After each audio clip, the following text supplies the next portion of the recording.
Hey guys, welcome to Pardon the Disruption. Unfortunately, I'm your host this week. My name's RJ Bates III. Our regular host, Matthew Potter, unfortunately had a medical emergency this morning. Thoughts and prayers are with you, brother. Hope you come out better for this. But we still wanted to carry on the show. We know this is one of the things that Potter loves more than anything, and he was preparing for it. So I'm going to fill in as the host today. We do have a new guest panelist that we'll introduce here in a second. If you're new to the show, we love to have a lot of fun here. And we have 5 pre-selected questions. We'll go through those. Each panelist will have about 45 seconds to give their most intelligent answer. And then after that, about 2 to 3 minutes of debate. And then I'll give a point to who I think gave the best answer. And then the 6th question will come from you guys, the audience. Like I said, we're here to have fun. And just final word, Potter, we're thinking about you, praying for you, brother. First up, Eric Brewer, introduce yourself. Tell us where you're from. Yeah, happy to be here. I am out of South Central Pennsylvania or South Central PA, not to be confused with LA. A little somber here today. We got news of Matt not too long ago, so I'm going to do my best to stay focused and have a good time today like normal. I just want to know how I can get, now that RJ is hosting, how I can hack into the fleet of VAs that he normally has voting for him on the YouTube channel. I hate to see those go to waste, but yeah, happy to be here and looking forward to it. Interesting strategy by Eric, talking trash to the host right out of the gates. I like that. Yeah. Mr. Train, what's going on today? I think host is not really the best word. Probably more judge, because you didn't really bring a lot to the table. But yeah, Steve Trang, Real Estate Disruptors. We solve sales problems. We got our sales leadership event coming up Friday, Saturday next week with Mr. Ren Bartlett. Super excited to host that next week. If you guys are having any challenges in any way whatsoever managing salespeople, Ren Bartlett and I are happy to help you with that. Text leaders to 33777. Awesome stuff. Appreciate both you and Eric going with the same strategy this morning. Our third guest, respectfully, put some respect on his bank account and for affordable housing, and hopefully figures out how to unmute himself so we can hear him. Mr. CJ Chris Jefferson. Yeah, I was, and look, Chris Jefferson, I was just laughing at the Texas accent. I had to mute myself. I didn't want to disrupt Eric's, intro. But good to be back. Missed last week. It's good to be back. Shout out to my guy, Potter. You know the vibes, man. I hope you get better ASAP. And looking forward to hearing from you soon, man. But Chris Jefferson, Richmond, VA, Charleston University. Happy to be here. Awesome, man. And coming out of my least favorite state in the union, Utah, but he was a college football player at Fresno State. If you don't know where Fresno State is, it's the school that plays on the CBS Sports Network at midnight when no one's paying attention. But apparently it was a big deal. Strat Daddy, Stratton Brown, how's it going, man? I'm doing good. Thank you guys so much for having me. I wish it was in better circumstances. I'm out of Fresno, California, and we own a virtual assistant company called virtualhelp.io, and I buy some storage facilities. Hopefully I can not get my fucking face kicked in. There you go. Obviously, the first thing is language. You didn't get the memo about the language, but continue. Oh, there's really no language in a shit-talking show? Well, there is language, but Steve Trang is trying to avoid getting the explicit rating. It was specifically sent to me and Eric, but you're on here dropping F-bombs. Yeah. Welcome to Pardon the Disruption. All right, let's get started. Question number 1. Like Apple's iPhone event garnering a lot of excitement around its new products, what has been a real estate event or change that got you massively excited? EB. Yeah, I don't know if it's so much an event, but I'm lucky enough to be in a few masterminds. One of those is Family Mastermind, an event that's held a few times a year that a lot of us are in. And as I think back on my real estate career, I honestly can say in the last 6 years that I've been participating in masterminds, my business has grown more than it did the first 10 years. So I get charged up. I'm going to Mastermind. I'll be at Collective Genius Monday of next week in California. I have an opportunity to speak at that event, which is always a big honor and puts a lot of pressure on me because there's 200 eyeballs staring at me, hoping I have something of value. So Mastermind events for me have been life-changing, business-changing. I'm very thankful to be in Family Mastermind and also Collective Genius. Those are really big deals for me. And I would encourage you to go find a mastermind and a brotherhood for yourself. The truth is that I've never actually gone to Collective Genius just because they let Eric Brewer speak on stage. That's actually the reason why. It also feels appropriate to let RJ, the host, know that for 75% of the country, it's no longer morning. Quite frankly, it's almost 3 o'clock in the afternoon, RJ. So stop saying good morning. Just a heads up there, buddy. All right, we're gonna have to mute Eric. Steve, what about you? So unfortunately, I'm going to echo some of the stuff that Eric said. So next Wednesday at Collective Genius, we got Dan Nicholson, a business partner of ours inside the Whale Club. He's going to speak on the main stage, which is cool because we got two different things. Like I'm a big part of Whale Club. I'm a member inside Collective Genius. To see like that culmination happen is super exciting. And then the other thing, which is I'm more excited but also frightened of, is in 2 weeks, we're going to have the four of us in Tampa on stage. And I'm really worried. I'm thinking about wearing a bulletproof vest, maybe a helmet. I don't know. I think things might get out of hand. So I'm really excited about it, but also deep down, I'm a little terrified as to, maybe we should have like some ambulances or some security nearby just in case. Love it. Shout out to Dan Nicholson, just off of Steve's recommendation, just finished Rigging the Game. Great book. Look into that. CJ, what about you? Yeah, maybe I read this question a little bit differently than everybody else. I read it as what real estate event happened or what change in the business happened that got you massively excited. For me, I'd take it back to 2010. From that perspective, first time home buyer tax credit, $6,500. That's my first year flipping houses. We did around 40 flips that year, all the first time home buyers. It was a phenomenal program. That really spurred the economy growth that we see and we saw from 2010 to really 2022. So that's what I would say for sure, man. First time home buyer tax credit back in 2010. CJ, I appreciate you stepping in and taking Leon's role and being the most informed and actually the question. That was awesome, man. Y'all talk about masterminds. I'm like, what are we talking about? Stratton, what about you, man? Bro, the most excited I ever was after an event. You guys all know Rafael Vargas. Before he became a massive scam artist, his real empire events were absolutely insane, bro. Like they had bottle service girls coming down at 9 a.m. They had mimosas. He was like, hey, here's what we're doing. I was like, bro, I am stoked to go make millions of dollars wholesaling houses. By far, the most excited I'd ever been after an event. Like I thought it could go take over the world.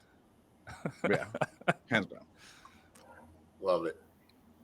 I missed that memo about the scam artist thing, so that's good. That's enlightening.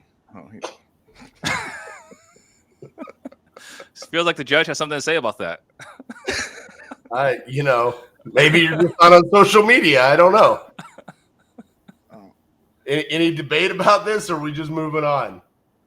Yeah, maybe I read the question wrong. We're going to debate what's the best ever event that we've been to. I think it's open for interpretation. I did make a note. I think it's important. While it may sound shocking that Steve plans on wearing a helmet at Family Mastermind, he wears one every day on his morning commute in his Tesla with a mask. He wears both.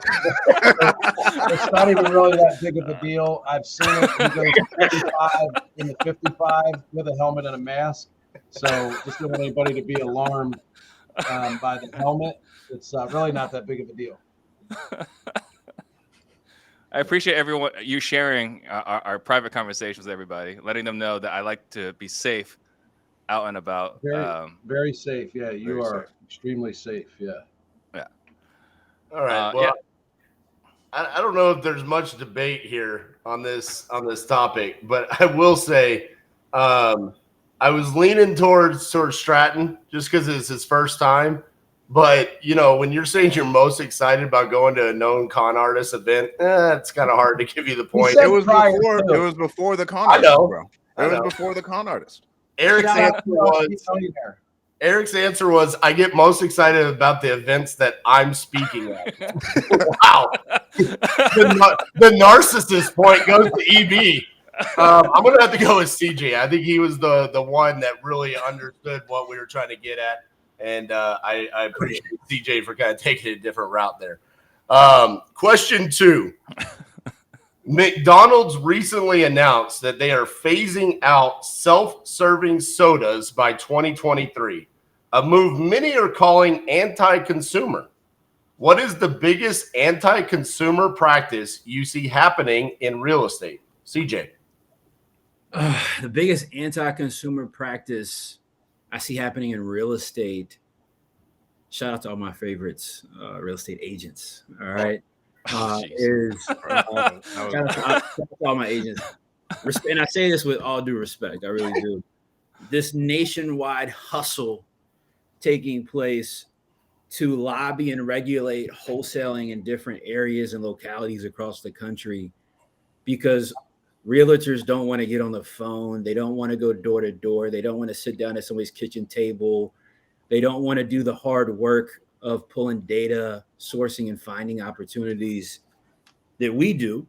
And they want to get rid of us as a result, because doesn't everybody just love their favorite broker that's working only on commission, that's supposed to be your trusted advisor, but their pay is contingent on how much you buy or sell a house for? That kind of seems counterproductive, but that's my answer. That might be the most savage answer ever given in PTD history right there.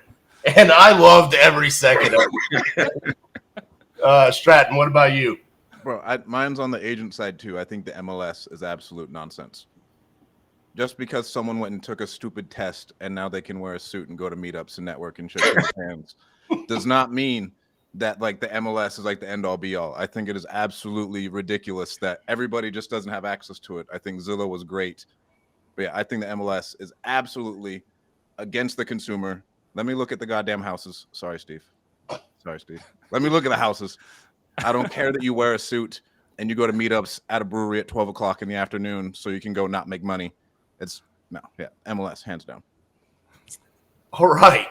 You know what? We do a really poor job of trying to cater to the realtors. Eric, what about you, man? Oh, man. Yeah, I honestly, look, I think there's some good points there. It's easy for us to point the finger at real estate agents, but if the shoe were on the other foot, there are certainly just as many investors and wholesalers that don't necessarily run a legitimate business, that are dishonest, that run shady businesses practices, that have crappy contracts and are horrible communicators. It's easy for us to point the finger. I think the reality is that nobody talks about the market that wholesalers serve, and everybody wants to get a piece of this business, but nobody wants to actually do the work, right? Like if you look at OfferPad, they tried to commercialize an easy transaction. They tried to service a part of the community that wholesalers have been doing a really good job for a very long time, and they ended up getting slapped with a $70 million lawsuit or something for misleading business practices because they were charging hidden fees and it was an unpredictable outcome. So I think to their point, there's a value to an open market. Real estate agents have their place, wholesalers have their place, and people trying to control an open market is probably only doing a disservice to the consumer. They should have a choice. They should be able to go with a wholesaler when their circumstances are a good fit for that, and choose a real estate agent if they're a better fit for a more conventional sale. All right. Like that take there. Steve, what about you, man? My answer is going to tie very closely to Stratton's first answer. And it's when people that aren't in the business are selling education, charging you 5, 10, 20, 25K to teach you something that they can't do themselves, right?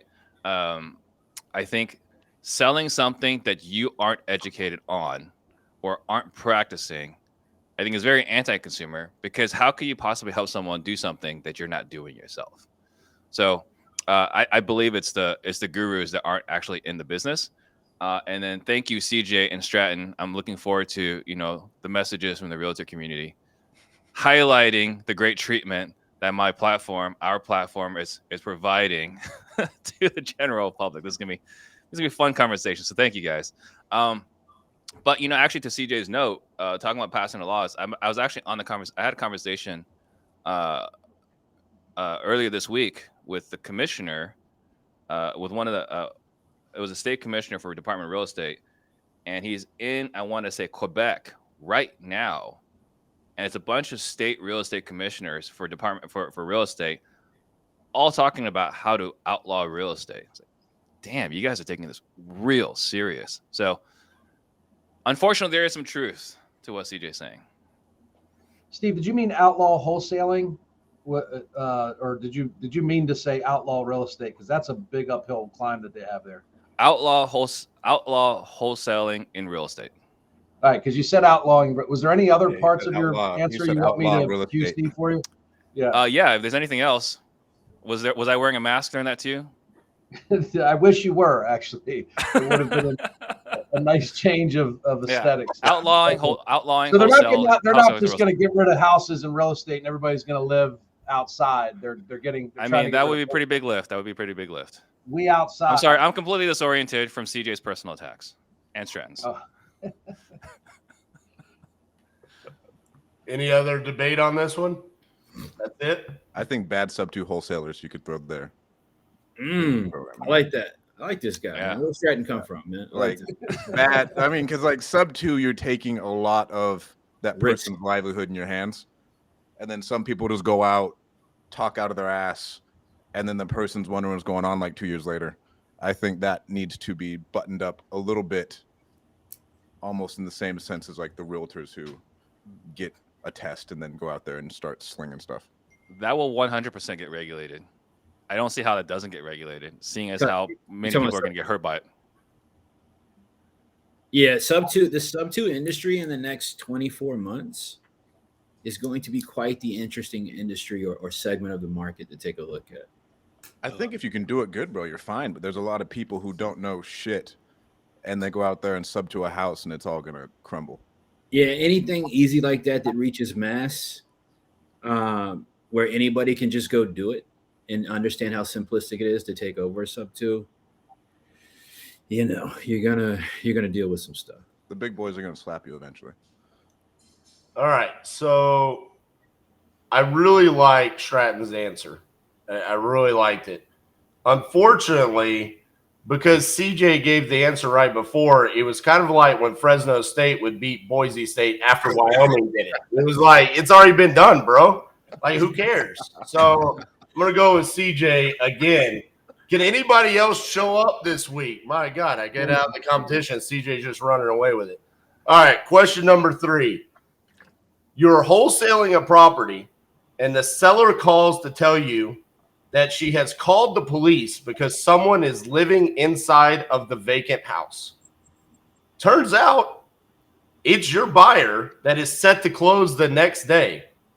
How do you handle this situation? CJ. Yeah, I mean, look, if this, I'm assuming I'm a wholesaler, right? I got a buyer. Maybe this is a retail buyer. I'm running the EB play, doing a novation, and they're crash coursing into the house the day before closing. Seller's pissed. It sounds like they're a vacant seller. Obviously, they've already moved out or they weren't living in the property. I do what everybody would love, because that's what I do, RJ. I'm the person of love. You know what we all love, RJ? Money. All right, I take some of my money, that fat wholesale fee that RJ Bates gets off of your boy, all right? And I give some of it to the seller as quiet compensation to relax. All right. Hey, I apologize, RJ, for the inconvenience. I don't know how this happened. We're closing tomorrow. Everything's good to go. As a token of my appreciation for your patience and understanding, I'm going to increase my purchase price by $1,000, give you a little bit extra money here for the inconvenience so we can go ahead and get this thing closed tomorrow. That's what I would do. Rocky start. Good finish. Clearly, you didn't hear the question. This is not a novation. It's not an in buyer. You're wholesaling, and it's a cash buyer. Okay. Same concept. Same exact situation. All right. What about you? If there's a cash buyer, I'm asking where's primary residence is at, bro. All right, Stratton. What about you? Well, I'm pulling up on the house, and I'm talking to the buyer. I'm like, bro, what's going on here? Like we having issues. Like, do you really have cash to close? That's the first thing that came to my mind. I was like, you're living in this house, but do you really have the cash to close? I want to see what's going on in his life, right? I want to take care of him. Then I can call the seller and I can smooth everything over. As soon as I solve that buyer problem, like, hey, bro, what's going on? Do I need to get you a hotel? I really don't want him in there. I don't want any issues. Like, bro, let's get you in a hotel for a day. Move him out. Pay for that. I'm not going to give the seller any extra money. Everything's fine. My job's going to be a problem solver. I don't need to silence them. Like, hey, we're still closing. Some nonsense happened. I'm so sorry about that. We're still closing. Nothing to worry about. Make sure that buyer's taken care of. And then hopefully he has the funds to close tomorrow. That's my biggest red flag, is that he moved into the house. Gotcha. What about you, EB? Yeah, I was really trying to find the problem in this whole deal, right? Like, I know in most transactions, keeping a seller and a buyer committed to the transaction is done can be tough, right? So I got a little something called pre-settlement access for you, right? I'm gonna draw up a little addendum. I'm gonna send it over, and I'm gonna say, "Great news! We're committed to getting a settlement tomorrow. I have pre-settlement access." Right. The good news is we are going to closing. The guy's so excited, he can't wait. He's moving in. He's going to live there. He's going to paint. By the way, his reno number should be much lower than everybody else's. My man's working on the job. He's not outsourcing or subcontracting. I am excited about this. This would be a great call for me to get. This would be great news. I don't see the problem in it. Everybody's charging for it. We're going to settlement, and I'm getting paid. All right. I like your optimism there. That's like a unique way to handle it. What about you, Steve? How I would respond depends entirely on one thing, and it's whether the money is at the bank, right? Did they deposit funds at escrow? If close of escrow is tomorrow, have they signed? Is money there? If that's the case, I'm gonna soften it for the seller. Hey, look, misunderstanding. Here's what happened. No big deal. Everything's gonna be all right. If money's not there yet, this guy doesn't have everything buttoned up, ready to go, I'm calling some friends, and we're going to come over and have what CJ calls a hand on the shoulder conversation. Right? I think we're not on the same page here. We've got some challenges. I'm going to need you to leave right now, whether you like it or not. So it really depends entirely on whether you have signed the docs and your money is there, ready to close or not. The funniest I think part it's unfair for Steve, honestly, that this question revolves around doing deals and he does no deals. I've actually dealt with this specific situation. It's just I would give Steve the point just for sheer effort for him to try and manufacture an answer in a situation he's never found himself in. Little unfair if you ask me when it comes to the questions. Actually dealt with this exact situation and had to sit there with the police. It was actually kind of sucked. That was 2009, Steve. You were a realtor. It wasn't 2009, but it sucked When because you had was to it? watch a guy. When was it? When was it? It was a long time ago. I'm not going to say it wasn't a long time ago. Of course it was. Yes. But I've dealt with a specific situation. My right? bad, 2010. Yeah, Yeah. So Where what the happened guy- was going on with your buyer, man? 2010. This what This well, was, I he had guess the in this first time situation. home buyer tax credit, bro. Guy's still living in there. Thank you, guys. Thank He's you, guys. still there. He's still All right, Steve I'm still out of the hasn't show. closed yet. I'm He out of never the show. closed. He's still squatting. He's still squatting to this day, man. It'll be All paid right. off. Thank He's, you. He's I'm been out. going I'll see you guys later. rent to I'm own gonna go- since I'm 2010. gonna go hang out with It's some paid real off friends. next year. 2 more payments. This thing's all mine. Oh man, tough sled. Tough sled. Oh. All right, This is so not how I was expecting this to go. So to give some backstory, Eric and I were on the phone a week ago, and he said, I think our audience would really like it if we use some questions that were more personal to what's happening in our business. This happened to us this week. Unfortunately, Stratton couldn't head over there because the property's in New Jersey. Problem with virtual wholesaling. Can't just hop on over to New Jersey. Can't do the hand on shoulder, which was adorable of Steve to say hand on shoulder. He's a kung fu master, bro. Give him I know. some slack. Listen, I really like everyone's answer here because we kind of blended everyone's answer. and we got the problem situated, but it was very awkward. Just for the sheer sake of keeping him on the show and making sure Pardon the Disruption happens next week, Steve gets the point. Thank you. Welcome to the show. 2010 was a good year, Steve. It was a good year. 2010. Oh, man. 2010 Steve, was a good year. Thank you. Steve, why don't you give a shout out to our sponsor here, Bateman Collective? Yeah. So, guys, if you ever run PPC ads, you know what a headache it is and a nightmare to keep up with the latest changes. I used to run my own PPC campaign. Then I found Bateman Collective. I was relieved to find a PPC partner who actually understands the real estate industry and is actually a true expert inside of PPC itself. Do what I did, get a free consult with Bateman Collective, see how they can make your PPC work and generate more leads for you. Visit batemancollective.com/PTD and get your free consultation. All right. Are you ready, Steve? Can you go back to back? I don't know at this point. I'm a little shaken. My intent was to attack EB today, and this has not been going the way I was expecting this to go. You misunderstood. Me asking you a question didn't mean I wanted you to talk more, okay? Starting off bad. All right, question number 4. The New York Jets invested massively in Aaron Rodgers with the hope that the all-pro quarterback would lead them to a successful season. By the 4th snap of the game, Rodgers suffered a torn Achilles, ending his season and the Jets' hopes and dreams. Like the Jets having to pivot from their big plans, when was the time you had to pivot in your business from a massive setback? Steve.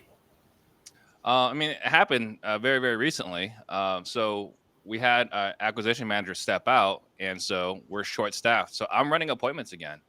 But, I'm actually enjoying it. I think as an entrepreneur, we should never feel like we're too big to do anything with an organization. So I'm getting back out there. I'm getting back in the field. And the best part is not only am I actually doing deals, Eric, not only am I locking up contracts, but we're taking things from the field and improving our sales training, right? So we've always said our sales training is good because we're training the best operators in the country. Now I'm in the field and I'm experiencing it even again to improve our sales training even further. Love it. Shout out to CJ's bank account. We know you haven't had any setbacks, so if you want to use someone else's examples, you can. Look, I have. It wasn't always as sweet, for sure. 2017 ran into cash flow problems, man, in the business, and it was an extreme pivot. It felt like A-Rod going down. And what I would say about it is what I guess I learned from it, what I understood from it was that everything isn't going to just always be perfect. I think a lot of times it's projected. I think a lot of times we have the perception that it's always going to be smooth sailing. It's never going to be any turbulence. Part of entrepreneurship, part of being in business is how you pivot, how you manage turbulence. It's just assessing where your failures are at, identifying what resources you currently still have.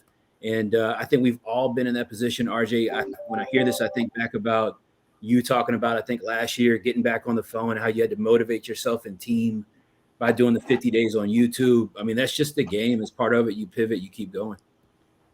Love it, man. Appreciate that. Stratton, what about you? Man, biggest pivot I've had to do last year when the market started going down, our wholesale company started going down. At that same time, in our VA company, we had $50,000 owed to us from clients. And then we found out our operator had been stealing cash over the last year and a half. Right. And so pivoting out of that and then stepping in, having to run that day to day, hop back on the phones in the wholesale company.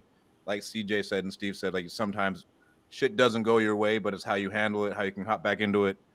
Man, that was probably the biggest pivot I had to do. I hate operations. I'm more of like a visionary guy. Had to hop in, tie stuff back together, lead the teams in more of the day-to-day aspect. And that honestly was one of the hardest pivots I've had to do.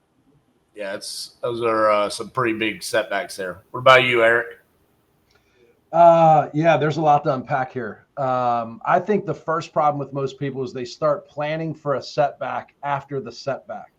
One of the things I learned, and one of the best books I've ever read, Good to Great, is that great companies didn't experience any less or more adversity than companies that failed. They were just better prepared. So the reality is that if you look at the bigger picture, there just can't be a single point of failure. Quite frankly, Aaron Rodgers wasn't going to single-handedly win them a Super Bowl. Him going out should not single-handedly reduce their chances. They still can do it as long as they've planned effectively. They went on to beat the Bills, right? So I think really, if you look at that plan, it was short term to make a run at a Super Bowl, but they held on to Zach Wilson. And I think what they really brought Aaron in for was his play, maybe 50%, but his leadership and the impact he can have across the organization. He still can do that. He just can't take snaps. So the thing you got to do is you got to actually plan to fail, not fail to plan. Hopefully the Jets did that. I think they got some decent leadership finally in that organization. And I think they're going to shock some people without A-Rod.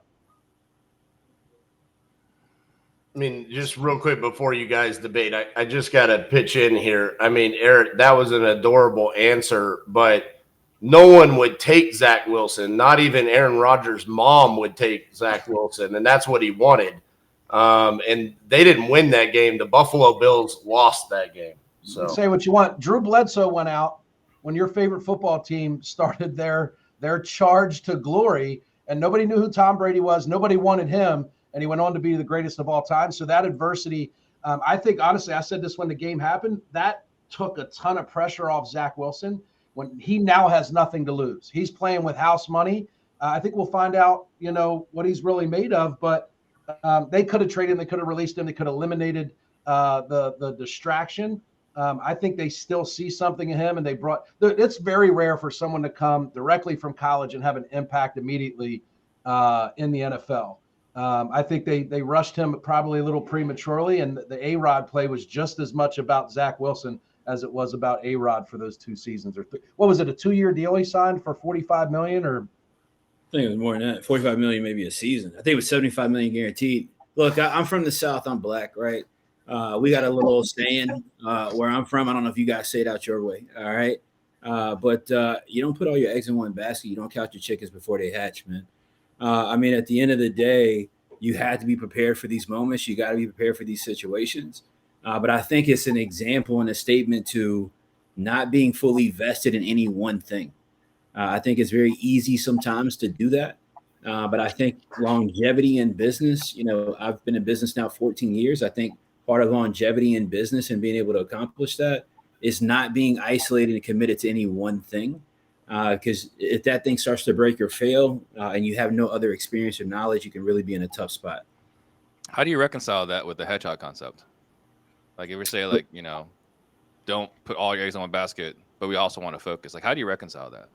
Because you can focus on things, but have lateral skill sets, right? So like if I'm focused on wholesaling, but I'm hyper focused on getting good at sales, that complements my wholesale business. But the number one paid job in America is what? Sales.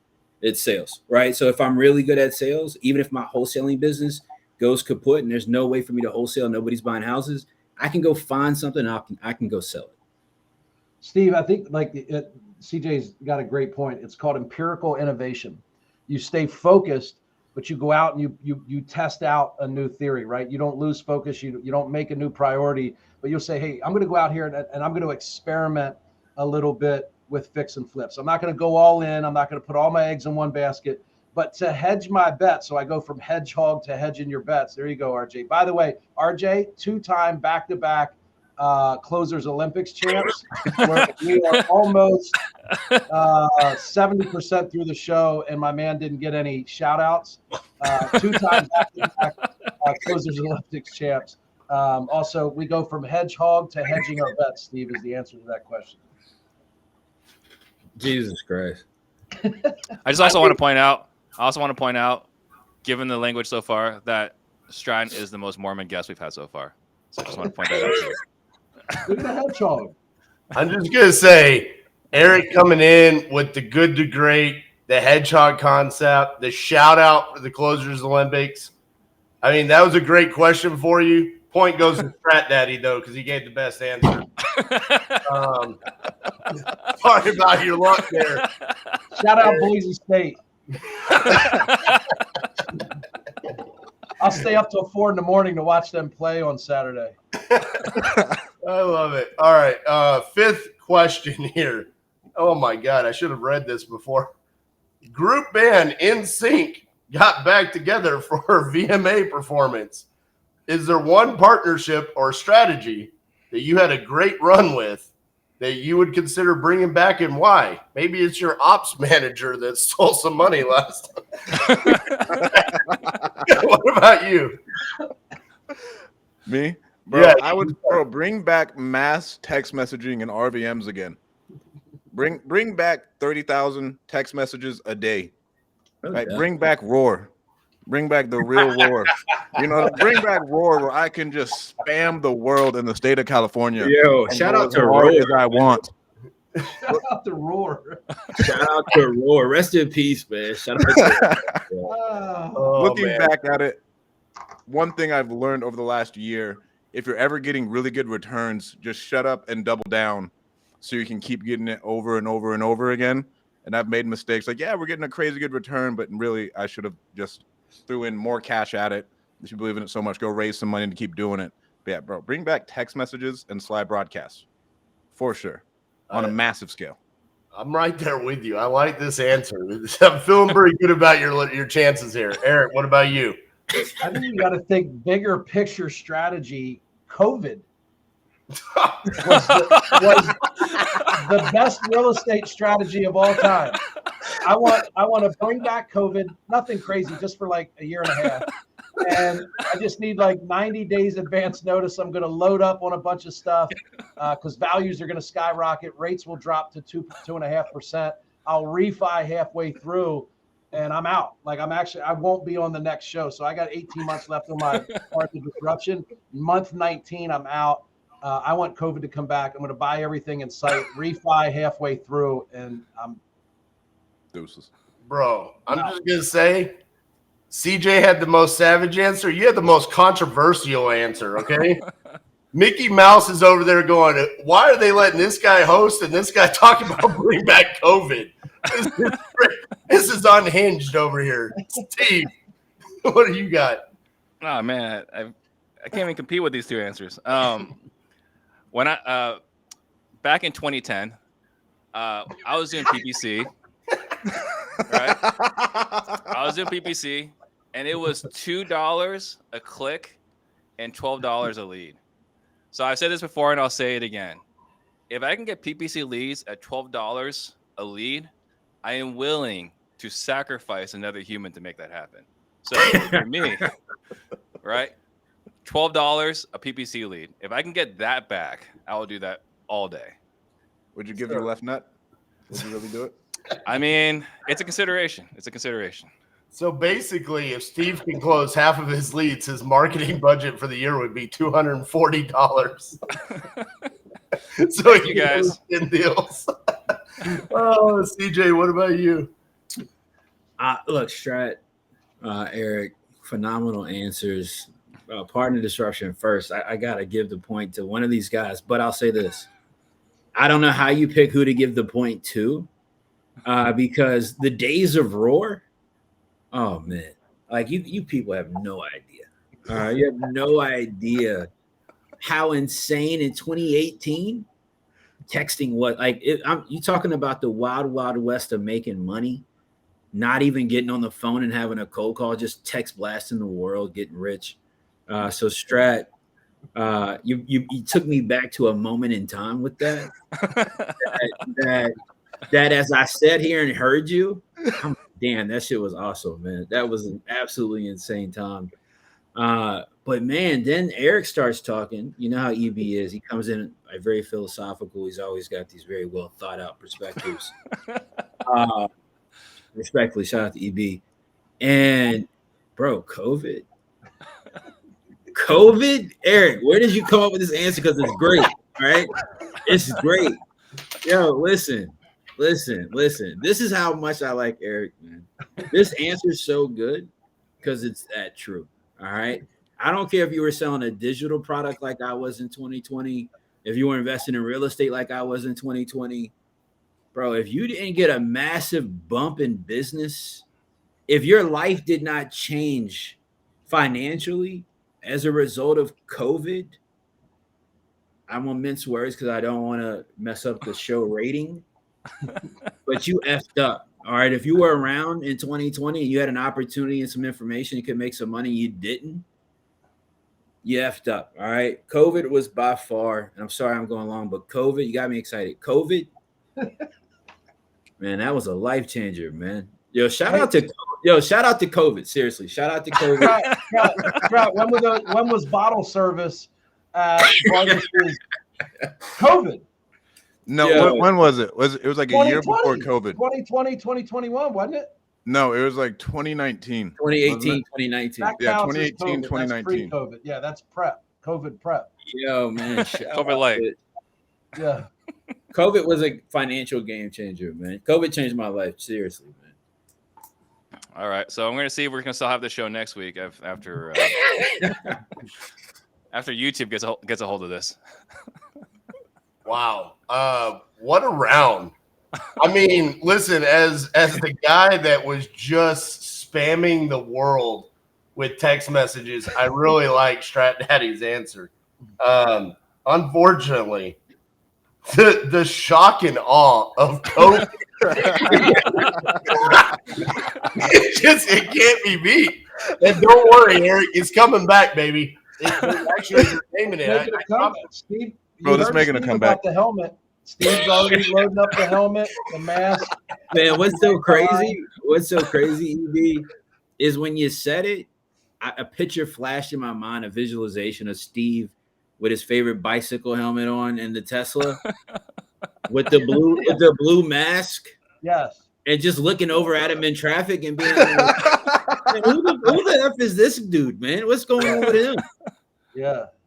All right. So listen, Eric, it's coming back, baby. Election next year. COVID-19. This time it's going to be called Jovid-24, baby. It's coming back. Don't worry. Eric with the point there. All right. Question 6. This came from someone watching. When losing a valued asset to your business, how do you posture or pivot to prevent issues? Specifically, software or ops management like Propelio back in the day when it lost its ability to pull comps. Eric. That's a good question, actually. If you think about it, a lot of the questions we just answered, right? Everybody wants to go back to either ROAR or COVID because at one point that was taken away from us. So everybody on this panel has dealt with adversity, whether it's an example of losing an A-Rod or losing the ability to mass text or missing out on COVID. The reality is that you have to plan for that. That's always going to be something. You cannot be so reliant on one strategy, a piece of software, an acquisitions agent, an integrator, that you are, handcuffed to that person when something changes. The reality is you have to have a backup plan, a contingency plan for everything that you do. If you're in some type of software, whether it's InvestorLift or it's, PropStream or something else, you have to be disciplined enough to, you should already be innovating, right? Because if you're using something and you're so loyal to a product for 3 or 4 or 5 years and you haven't looked outside, there's probably something newer or better, less expensive, more effective that you should be paying attention to. So I think it just comes back to having a contingency plan and making sure that you're not, you don't have one single point of failure. It certainly can't be software or CRM. Steve, we know you've never actually needed any software in your business due to the lack of volume. Just pretend like you have, though. Thank you, RJ, for that nice prep work there. So I would say the one thing I couldn't have prepared for was joining Collective Genius and then meeting Eric Brewer. Like, I had no idea the setback and therapy I would need. Right? After meeting this guy and trying to befriend him, that was a strategic error on my part. Anytime something changes big for the industry, I'm always excited, right? Jocko has a video where he says, good, right? Because anytime something happens that significantly affects the industry, I am beyond excited because I have full confidence in my ability to solve problems. And if I can't figure it out, I also have good friends, Stratton, CJ, RJ, Matt, Leon, Jimmy, right, to help me solve the problems. So for me, right, I am confident in myself and my friendships to solve these problems. Good. All right. That was one of the most entertaining answers of all time there. Appreciate that, Steve. What about you, CJ? I think you just, first and foremost, like I think EB said, you prepare for issues. That's the easiest way to try to hedge. I don't know that you can ever prevent issues. I think you can hedge against issues, and you can try to minimize impact that problems or issues can have on your business. I think where people stall out, I think where people stale when it comes to just being a business owner or entrepreneur is when you stop trying to find things to get better at. And I think when you're making a lot of money, when things are going well, when it's COVID, right? It's very easy to put yourself in a place where you don't continue to work on your skill set. You don't continue to get better at how you run your organization or reinvest dollars that are coming in. When you got a hot streak, you got a hot run. A lot of times people don't want to invest in the resources, don't want to invest in the manpower. But I think that's how you prevent major issues, is being intentional about doing that. Awesome stuff. What about you, Stratton? Man, I mean, you never really want to be bent over a barrel by one single thing, right? I mean, we did get bent over a barrel by Roar when the text messages started to go away, right? And then you learn from that single point of failure. And my big thing is when anything happens, my big thing is friends and mentors, right? So if anything crazy does happen and I did, let's say, not know where my holes were, I'm picking up the phone and I'm calling someone who I know has gone through something similar. And right, that's why I'm in masterminds, communities, have all this stuff. So I can call the dude like, hey, my life is falling apart, bro. Here's what happened. Has this happened to you before? How did you pivot? And everything else. And I can call 3 or 4 people, take all their great ideas who are way better than me in entrepreneurship, throw it all into one little nice tight fit answer, throw in my own little creativity, and then keep on pumping.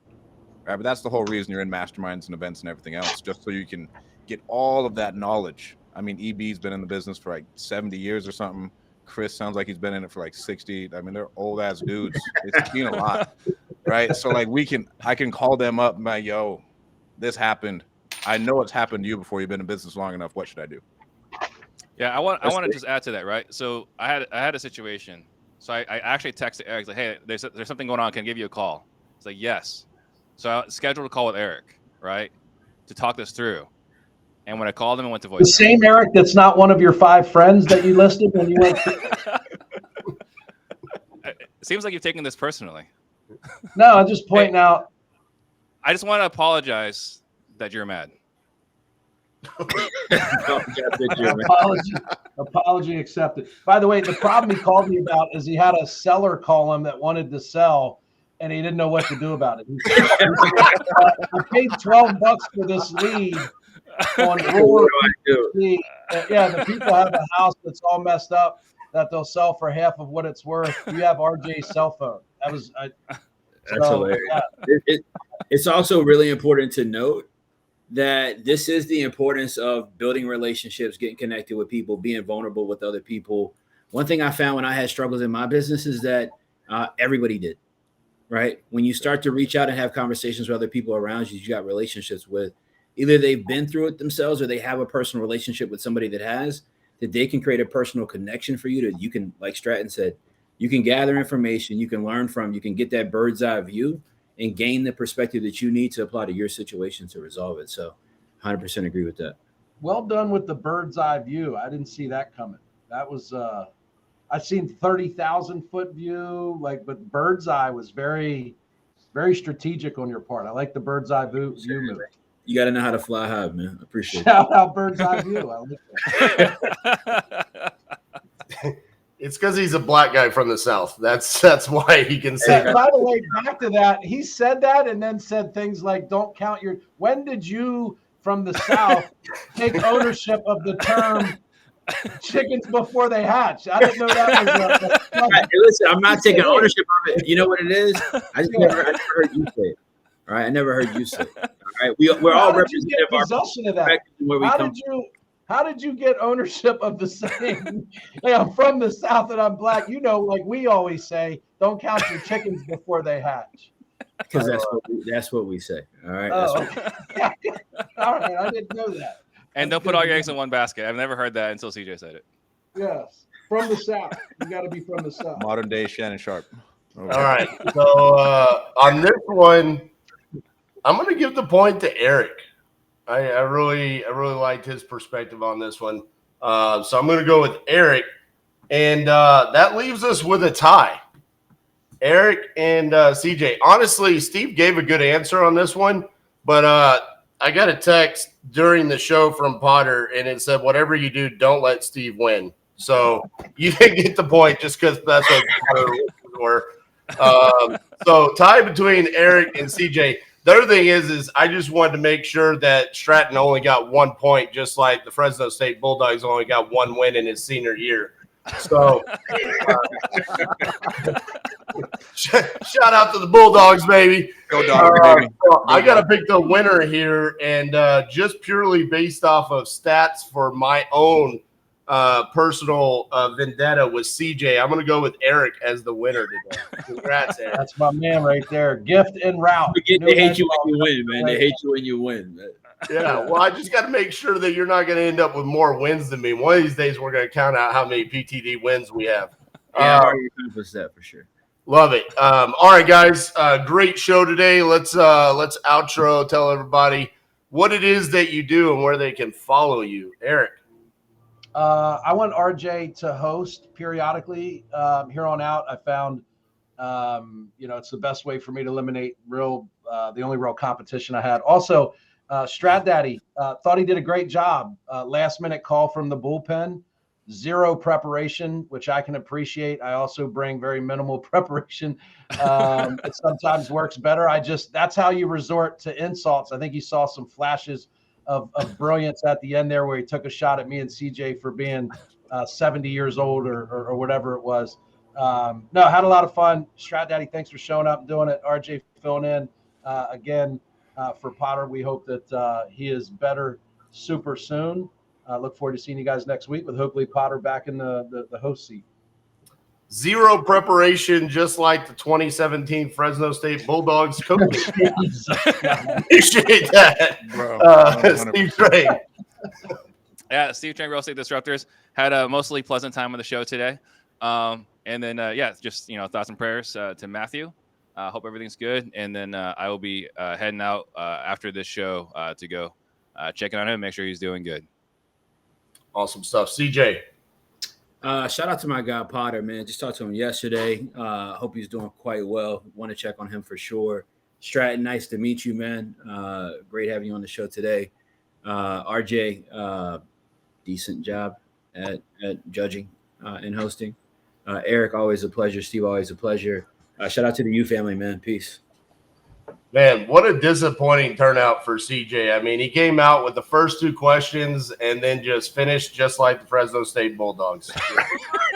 Flat as fuck.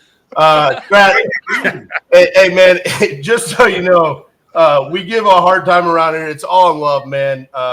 Only reason why I felt comfortable making the Fresno State jokes is because you were just as hard on them during my podcast. So appreciate you hopping on here, man. Say goodbye to the people. Of course. Guys, thank you so much for having me on. Thoughts and prayers out to Matthew Potter. Follow me on Instagram at StratDaddy. Again, thank you guys so much for having me on. I feel like I got robbed a little bit on some of these answers. I'm not gonna lie. I think I brought some heat, but that's neither here nor there. I'll redeem myself. Just like Fresno State did, came back, win back-to-back Mountain West championships, and then this year they'll probably go undefeated this year. If they win this week, they'll go undefeated. They do have a good team this year. Probably because you've graduated and started real estate investing. So, shout out to Stratton, man. 17th in the country in tackles his senior year. He was a hell of a player. I actually used to watch him. So, cool stuff. Like everybody said, man, thoughts and prayers out to our friend and our buddy, Potter. We're thinking about you, man. We can't wait to get you back on here. Seriously, though, for everyone that's watching, do keep him in your thoughts and prayers. We love you, man, and can't wait to get you back over here. Thank you guys for tuning in, and we'll see you next Thursday.